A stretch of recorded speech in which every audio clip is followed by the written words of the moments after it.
Thank you. Yes, so I'm going to spend the next 15 or 20 minutes talking about the physical condition assessment.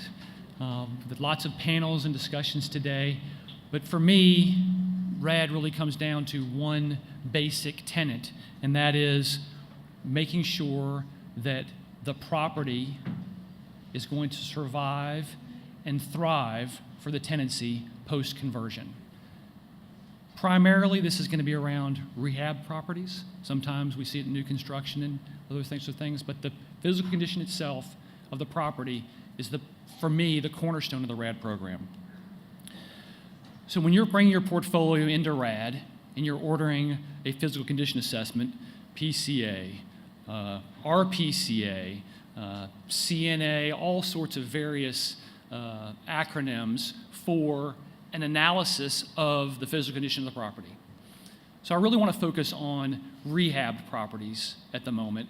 I'll touch on new construction in a minute because there are some requirements through RAD for new construction, but primarily for a rehab property, the physical condition assessment is going to provide a third-party review of the property that's coming through the RAD conversion.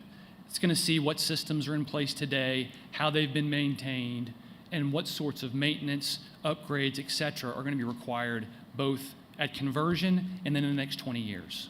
So when you hire a third-party provider, make sure that they're qualified to do the work, first and foremost. One of the errors that we see in this process is somebody thinks that their maintenance supervisor or their staff can perform this function. They cannot. Okay? So make sure you're getting a third-party provider to do this. There are a number of good providers out there. I think you all know a lot of them. If not, you can do a quick Google search for RAD PCA, and voila, there will be some providers that will come up there. Okay? So when you're going out and putting this together, you're going to see immediate needs, critical repairs, often called critical repairs, life, health, and safety issues. Those things need to really be done before the RAD conversion comes in place. I mean, you all have been through REAC inspections before. Those are the things that really ought to be done, immediately. Then you're going to see things that are going to be necessary in rehab. Those items might be the fact that your roof is 30 years old, you've never had quite enough money to replace it, you've been patching it, your maintenance crew's done a great job, but really when push comes to shove, you need to replace that roof. That's going to be an item that's going to want to be included in rehab. And then there's the 20-year schedule. In most cases, your conversions, you're going to be signing a 20-year HAP contract. HUD wants to make sure that the property's going to be taken care of for this next 20 years, and then you're going to have another 20-year HAP contract, so into the future. So what's that 20-year schedule look like? What's the expected useful life of the items that are at the property? All of the systems, all of the components. One of the things that you need to remember is this physical condition assessment is an assessment of the entire property. Not just those things that you think are going to need to be replaced, but the entire property, all of the systems, okay? I know a lot of you have been taking care of your properties through maintenance. Public housing's been notoriously light on capital needs items, right? So you've been figuring out how to keep your properties up. The RAD conversion is an opportunity for you to bring the standard up that you can then maintain it on a regular level, okay? This is also going to impact what you do in RAD. You might come into RAD and say, you know what, my property's in great shape. I'm going to do a no-debt conversion, and I'm just going to get out of public housing, and I'm going to get a PBV contract. You get a PCA contractor to come in, suddenly $3, $4, $5, $6 million of needs are identified. Whoa, oh, wait a minute, I wasn't thinking about doing that. Now the financing changes. Your whole financing plan submission that you thought was going to be easy now is more complicated. You've got to go find a lender. You might need to do tax credits. Everything that you were thinking about doing has changed. So a lot of advice that's been given to people, which is absolutely right on, get your physical condition assessment done early. That's going to set the stage for your financing plan. Tax credits oftentimes are going to provide new construction, maybe a gut rehab. Those are sorts of things that most of the time people see those when they come into RAD. Rarely do you see one that I just described where it's all kind of blows up and you have to do tax credits. But, not surprisingly, there are cases where you didn't think you needed to take a loan out, but now you do. Some lenders have certain requirements in what they want to see in a PCA. Usually, it mirrors what RECAP and RAD are requiring, but make sure you're checking to make sure that those various requirements are matching up. So what is a RAD PCA? So a RAD PCA is really two things. The first part is a narrative report. The narrative report is going to be the needs assessor's view of what the property looks like today. It's going to go through all of the various systems. It's going to provide pictures of various components, and it's going to provide recommendations for what needs to be put into rehab and what things are going to fall in the 20-year schedule. Also in that is going to be an energy audit. The energy audit is going to provide an opportunity for you, the owner, to say, okay, what could I be doing differently from an energy standpoint? So the energy audit is going to say, today you have traditional refrigerators, for example. Energy Star refrigerators would save you and your tenants money on electricity, maybe last longer, that sort of thing. So the energy audit is going to go through all of the various components and say, here's what you have, here's what you might be able to do to improve things. Another piece of an energy audit that I always like to look at is some envelope issues. People tend to forget sometimes that property's been in place for a long time, insulation has settled, gone out. Maybe there's an opportunity to put a little bit more insulation in, depending on how much work you're doing at the property. But that's the sort of thing that an energy audit is going to point out. Okay? And then the last piece that's included is the utility consumption baseline. Again, this is for existing properties that are going to be rehabbed, and RECAP wants to see what has the property been spending on a per unit basis on utilities. It's as simple as that. What is each unit consuming? That's going to be something that can be potentially used later to evaluate how the performance of this project did. HUD may want to use it, but that sort of data gathering exercise needs to be done. So that's one part of the PCA. The second piece is the tool. So many of you all may be familiar with the old RAD physical condition assessment tool that was used, basically an Excel spreadsheet that walked through all of the various components at the property. There's now a new tool, the CNA eTool.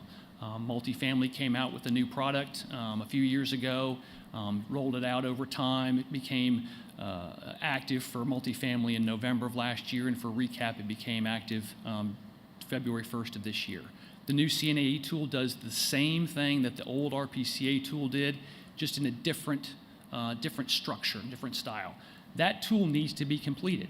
Again, it's going to give a list of all of the items at the property, how long they've been in place, how much longer they have to live, and then it's going to help you create a 20-year schedule for when they need to be replaced over time. So those are the two kind of pieces of the PCA that you're then going to be submitting in your financing plan. What does the new assessment tool look like? Well, it's an Excel-based tool, and it's got lots of sheets, and it can be a little bit daunting. But I'll have to say it's not any more daunting in some ways than the original RPCA tool that was used, and in some ways I think it's a little bit better. It's set up so that you can enter in all of the property information for different building types, and asks for a lot of detailed information that is, in the end, useful to you. So it may be cumbersome to put together, but in the end, I think the product that it produces is very helpful. I'm not going to actually walk through the tool with you because that's really a needs assessor's issue. And so again, I go back to what I said at the beginning, hire someone who knows how to do this. This is going to be helpful for all of you, okay? But ultimately, the results that you get are what's the most important thing. So once the tool is completed by your needs assessor, there's a validation engine on the HUD website. The needs assessors know about this. They'll go in, they'll validate the tool. HUD has built in some flags that'll show up, primarily what's known as a W flag or a warning flag. All of those flags need to be addressed by the needs assessor prior to your submission for a financing plan. There are S flags, which are severe flags. In most cases, RECAP does not want to see any submissions that have S flags. However, and I'll come back to this in a minute, there are a couple of cases where they may be acceptable. But again, all flags, even if there are S flags, need to be referenced. In addition to the flags report that the needs assessor provides, there's also an assessment summary report that's generated by the validation engine. That's a very helpful tool for both the transaction managers that are going to be reviewing your PCA, as well as for you as the user. It provides kind of the financial information for what's going to happen over the next 20 years, so how much money you need to put in initial reserve deposit and how much you need to put in annually. And it also gives you a schedule of when of the various components are going to be replaced over the 20-year period. Now, I get a lot of questions about this. The tool does allow for spreading. The spreading of an item, for example, a refrigerator. Not all of your refrigerators are going to go out in year 10. Some are going to go out earlier, some are going to go out later. So the tool does allow for some spreading, which was something that was used, I think, quite successfully with the old tool. But again, the needs assessors are going to know how to do that for you. This new tool is a little bit more persnickety about how things are done. So again, you want to make sure you're using somebody that knows how to use the tool and putting up a solution for the various issues that you have. Once you have all of this, you've gone through the validation engine, you have the flags, you submit it to your TM for review. The sort of conversation you're then going to have with the transaction managers about this is the same as it's always been. The TM is going to look and see what the schedule looks like, look at what's being done in what years, encourage you to do more things maybe earlier, encourage you to use energy savers and other green items that can make the property items last longer. But this is all part of the collaborative effort that I think RAD really brings to the table in producing these, hopefully, converted properties that are going to survive over time. Whenever you have an issue, something comes up, please feel free to reach out to the RAD Resource Desk, reach out to me. I'm happy to walk through this with you, but this is an area that I think you all need to spend a little extra time on to make sure you're getting a sense of what your property looks like today and how the RAD conversion process is going to make it stronger. The PCA is going to only be as good as you make it at the time. So necessary rehab, 20-year schedules, and really thinking about how best to asset manage your property. I'm happy to take any questions that you might have at this time. And I'm also going to be sitting out front at the Resource Desk Center, and I'm happy to talk to you about various things that you have. So, yes. Can you speak to the statement of energy design? Is that included as part of the P&A process, or is that more in the environmental process? And what that intent is and what's involved in it? Great question. So the energy design is something that FHA has come out with that is all for new construction, so it's not going to be any rehab items, okay? So that's really a modeling tool, if you will, to see how the project is going to perform. At the moment, that's not required. FHA has decided to let that slip a little bit, and RECAP has followed along. So for new construction items, you don't have to do any modeling. I'm hopeful that that's going to happen soon, but right now it's not required. So what is required is you either have to use the old RPCA tool for an existing property, you use the utility consumption baseline tabs there, or you can use Portfolio Manager and the EPA site for Portfolio Manager. You just enter the data in there. So those are the two things that you can choose from on that. And I forgot to mention the difference between rehab and new construction. So for new construction properties, there's no PCA requirement to be done because there's nothing to do PCA on, right? It's a new piece of land. We're tearing the property down. But what is required is the tool. So you still need to make sure that the tool is completed so that the construction schedule is set and the 20-year schedule is set from there. Okay? Is that clear? Because I think some people get confused on that front. All right? Questions, comments? Thoughts? All right, if I can leave you with two things, make sure you hire somebody who knows how to do these, and make sure you spend the time with them to understand the product that you've gotten, that you've paid for. These are not cheap, so spend the time to understand what you've gotten from them, okay? Thank you.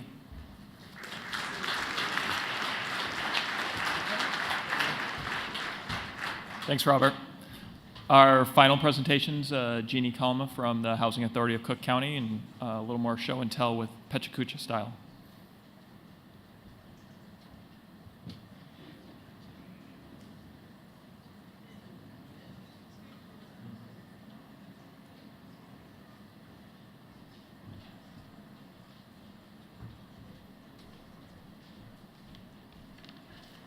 Hello, everyone. I don't know if you are all awake. I guess I got the prime time spot. You're ready to go to happy hour, so I'll try to make this brief and to the point. My name is Jeannie Kalma. I'm from Chicago with the Housing Authority of Cook County. otherwise known as the HAC, which is not a very good acronym, I must say. So the HAC is the second largest PHA in Illinois. We are second to the CHA, which is Chicago Housing Authority. Well, do I just press the button? I'm sorry. Okay. The HAC was established in 1946. We serve 108 communities. So in 2013, we had about 2,000 units, actually over 2,000 units. And at this point, we have converted 1,225. And then from the original 2,000 units, about 95% of it is somewhere along on the RAD conversion timeline. Okay, so we are definitely going RAD. Let's see. So in the beginning, in 2013, when we were deciding to go through the RAD process, our funding was going down in terms of the operating subsidy, the capital funds. So we thought, okay, this might be a good program for us. We didn't have a lot of money to put back into these properties that were over 20 years old, over 30 years old. So we definitely see the benefit of it. There's some pictures scrolling right now. I hope you can tell which are before pictures and which are after pictures. I asked them to alternate it, but I hope you can tell. Let me see. So with the rehab, we were able to address a lot of environmental issues. We were able to decrease our maintenance expenses because the rehab took care of a lot of major components just to keep the buildings operational. We were also able to add a lot of UFAS units, the Uniform Federal Accessibility Units, as well as adaptable units, sensory units. We have statewide referral network units. In addition, we serve as the developer on all of these projects. So we've kind of trained our team in-house on how to do this so that we could take the developer fee and just kind of put them back in the projects.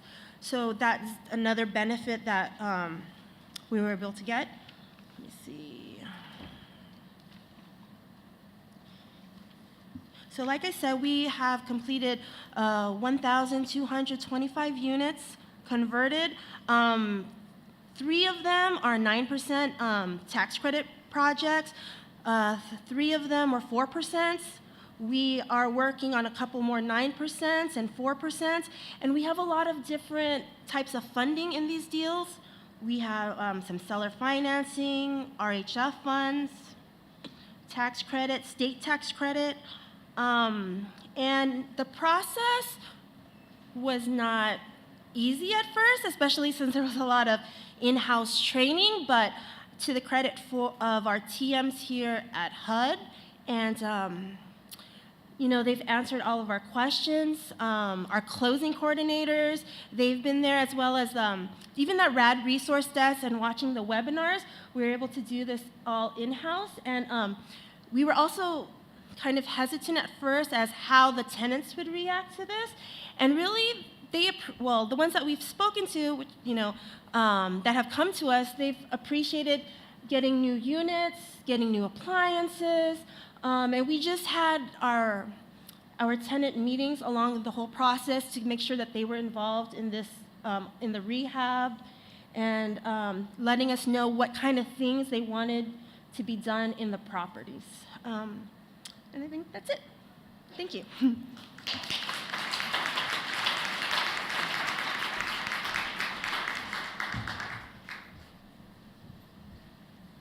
Thanks very much, Jeannie. I know that lots of really great work happening at Cook County. So we are winding down the formal part of the session this afternoon. A few little sort of coordination for the next iteration. We have outside a series of tables where experts are going to be starting at the left-hand side.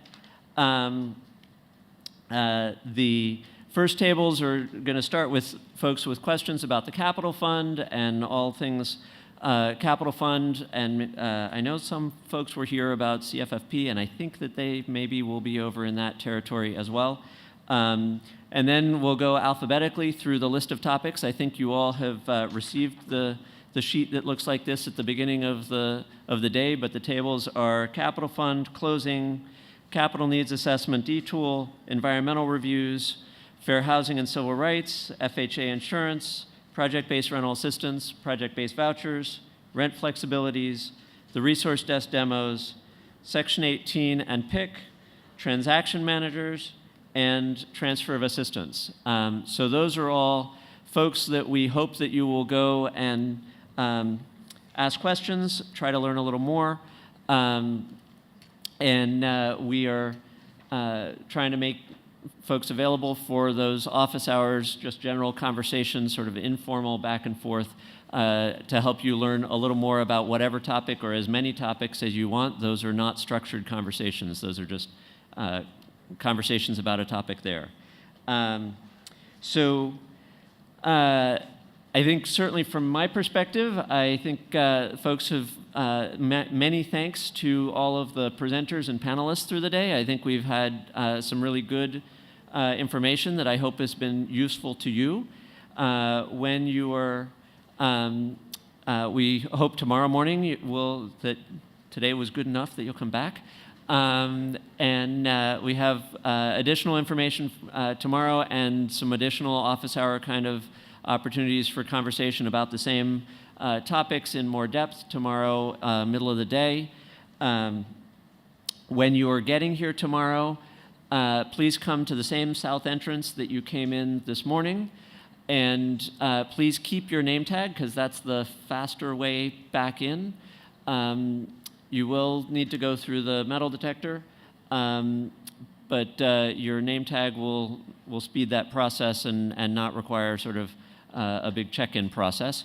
At the same entrance, we're going to be starting at 9 a.m. tomorrow morning. So at this point, we'll break with the formal stuff. Thanks very much for being here. Join us in the office hours, and then several of us will be going to a nearby watering hole for networking and chat and sociability, which I think is also on your papers. So join us, and thank you very much, and see you tomorrow.